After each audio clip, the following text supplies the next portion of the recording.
સ્વચ્છતા સંરક્ષણની દિશામાં અંકલેશ્વર નગરપાલિકાનું પ્રશંસનીય કાર્ય। અંકલેશ્વર નગરપાલિકા દ્વારા શહેરમાં જાહેર સ્વચ્છતા અને આરોગ્ય સુરક્ષા સુદૃઢ બનાવવાના હેતુથી અંકલેશ્વર સ્ટેશન રોડ ITIની પાસે પે એન્ડ યુઝ શૌચાલય તથા સ્નાનગૃહની સુવિધા કાર્યરત કરવામાં આવી છે। નગરપાલિકાની દેખરેખ હેઠળ આ જાહેર શૌચાલયનું સંચાલન પાર્થ વેલફેર એસોસિએશનને સોંપવામાં આવ્યું છે।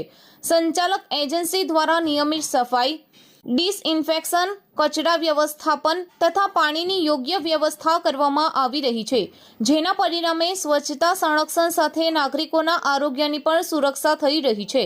નગરપાલિકા અને એજન્સીની સંયુક્ત કામગીરીથી શહેરમાં સ્વચ્છતા અભિયાનને વધુ વેગ મળ્યો હોવાનો સ્થાનિક નાગરિકોમાંથી પ્રતિસાદ મળી રહ્યો છે।